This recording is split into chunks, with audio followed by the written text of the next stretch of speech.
Okay, I'm going to show you the inner workings of my fuel tubing cutter design, and I'm going to give you everything you need to know to build one. But let me first caution you, I am using razor blades, okay? And razor blades, they cut anything. They cut skin, they cut fingers, they cut toes if you drop them. They will cut anything, so please be careful. Trust me, I've been handling them and I have little paper cuts all over my fingers. You just can't be too careful whenever you're working with razor blades. So with that said, I'm going to give you the information that some of you have already requested. So and thanks for your interest in any of the machines or devices that I create. I don't mind sharing any of the information, so just ask. But at any rate, here we go. This is the cutter, and I have removed it from its little red box.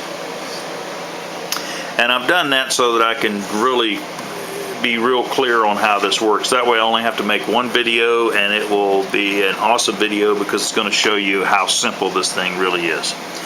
To start with, we have a 5-cell battery, and I'm using a 5-cell battery because it supplies 6 volts, and the 6 volts is good power and good speed for this particular setup.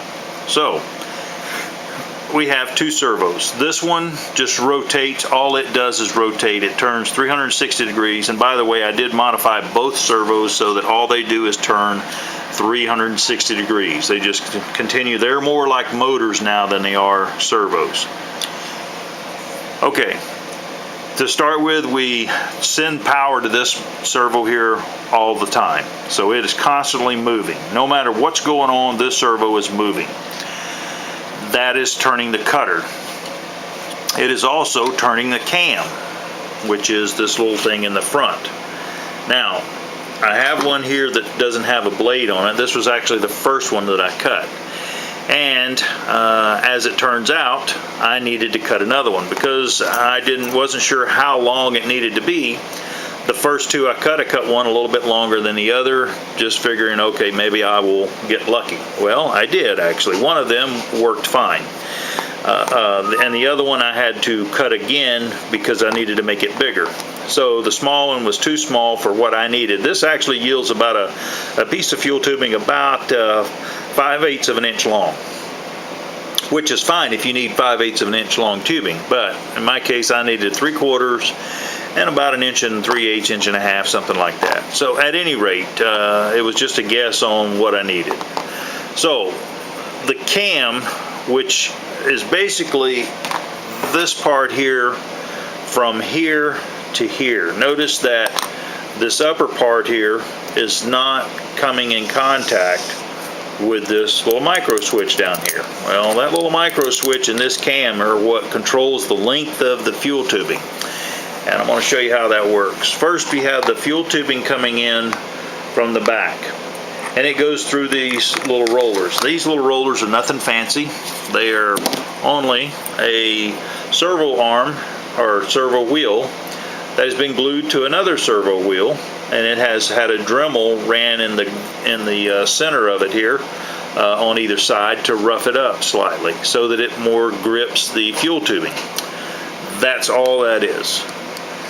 I'm going to move this down because it's a razor blade and it can be very sharp. So now that's how we grip the tubing. The tubing comes in on the bottom side, and then we have a hole in this block of wood that carries the fuel tubing out to the cutter, and it also helps keep the fuel tubing straight as it travels. Then we have this little thing out here, and this little thing out here is very important. What it does is it supports the tubing whenever it gets cut.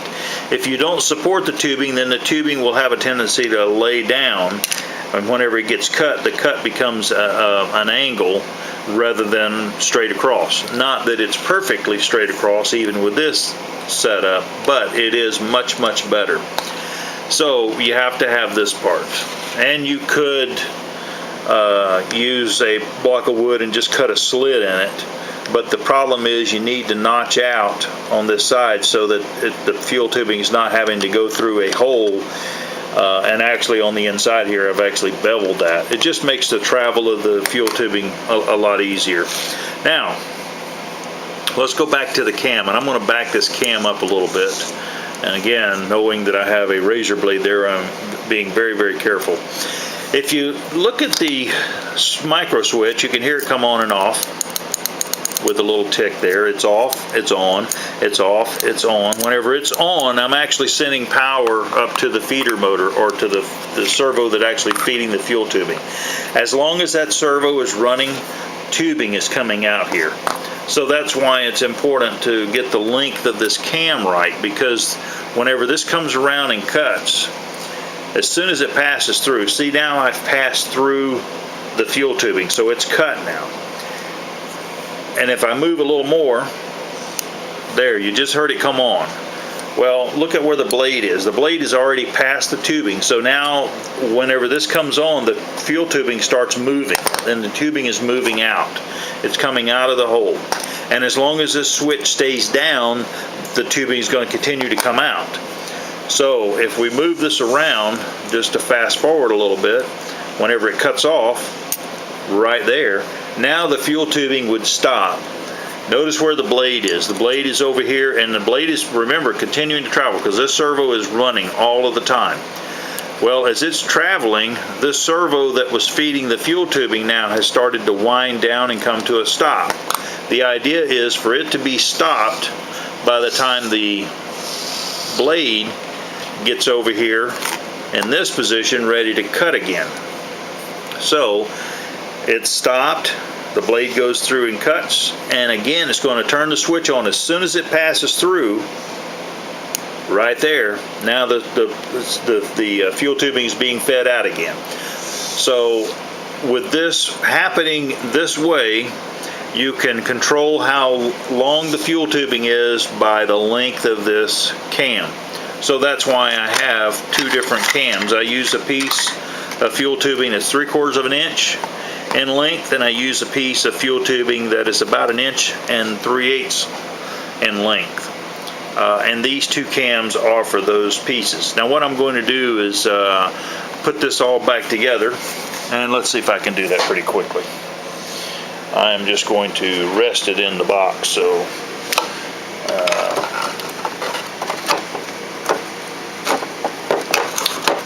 and there's a reason why I did not put the screw on the cam there, because I am actually going to be removing that cam. So I'm going to see if I am not able to run this using both cams, so you can see how this actually goes. So I'm going to feed the tubing in here, and if I put that under there like that, and then turn the unit on. Actually, I need to plug the battery up, so let me do that. I'm going to lay the camera down real quick, and I am plugging up the unit now. And the battery is just sitting in place. Now, I don't have any of this tied down, and it is real easy to tie down. But for right now, my idea is I want to show you the difference in the cam. So now this is how you load the fuel tubing. So we're going to stick the fuel tubing under the wheel, and it's going to grab it. And now it's feeding it through. And now I'm watching, because now the tubing is being cut. And you can see the pieces are coming out of it. Okay. Now I'm going to make that cut pause for a moment, because I'm going to switch the cam. So I'm going to back this up, and I'm going to pop off this one. Okay, very carefully handle that, lay that over there, and now I'm going to pick up the longer one, and I'm going to install it just like that. And then we are actually ready to go again. Just like that. Now, you can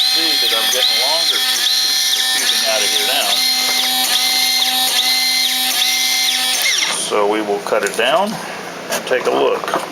Now, this was the first cam, and that's the second cam. So you can see my fuel tubing is longer. So the length of the fuel tubing is dependent on the size of the cam.